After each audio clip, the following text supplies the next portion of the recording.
the major topic here is, it's not gamification, it's not artificial intelligence. Today we are talking about experimental learning. What exactly is experimental learning? Experiential learning and experiential learning both are No. it's experiential learning. Experimental learning and experiential learning both are somewhere similar. So what exactly it is? Learning by experience? Learning by doing something. But before doing that, we need to see someone doing that sometimes. Yes? Everyone having small child, I was like happy for seeing that particular child here because I was trying to relate with that child. Think about that. If a small child is at home, how it will, how that child can learn about fire? Fire. Okay. So as a parent, what we will teach about fire? It is harmful. It is hot. It can burn you. Yes. But did that particular explanation satisfy the particular kid? No. When the particular kid will learn not to touch fire.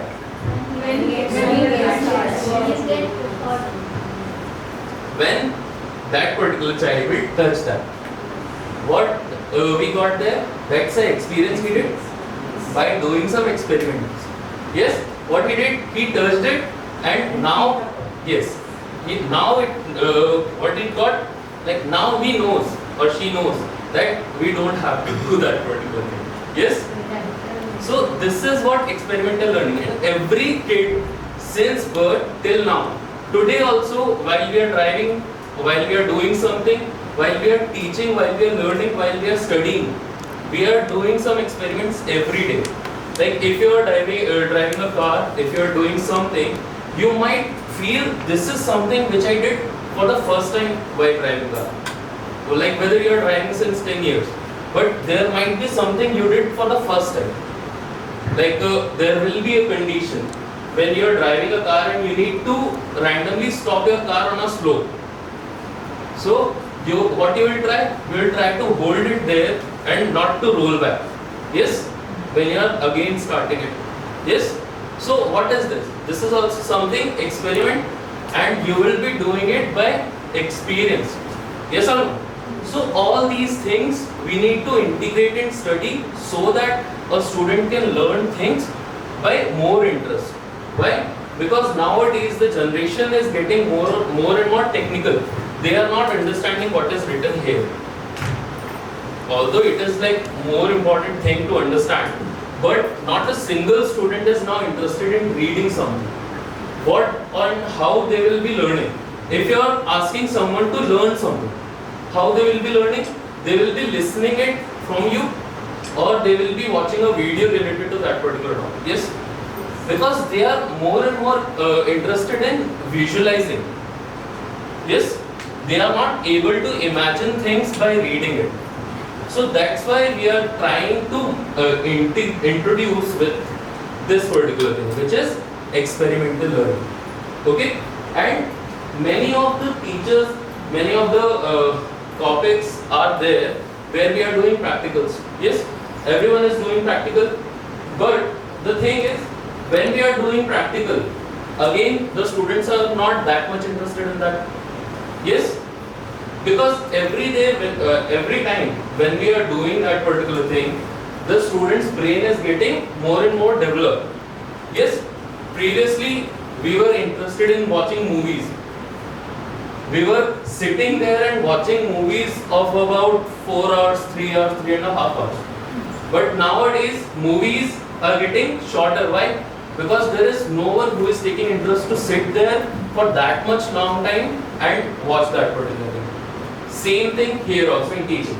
No one is interested in slow learning. They are trying to get it more interactive and trying to get it more faster. That's it. So that's why what is happening, we are integrating more and more things like GUI, graphical user interface. everything is being integrated with GUI. Why? So that student can learn those things much easier. Yes. Again, GUI. Can anyone give me example of any GUI things which we are using for teaching in your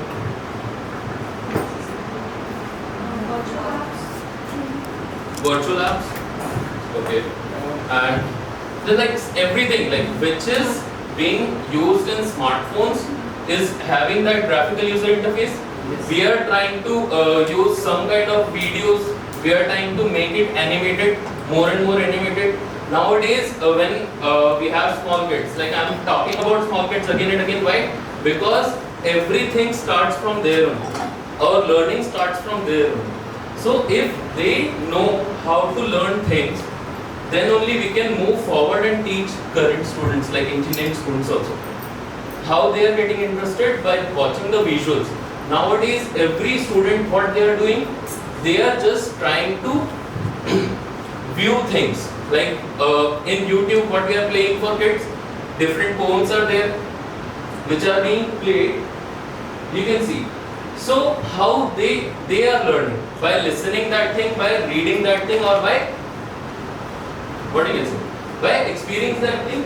Okay, so first thing always is like feel and watch.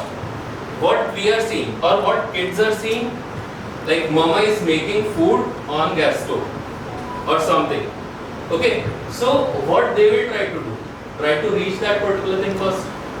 What we will do? Try to avoid them from that particular place, like stay away from this. Yes?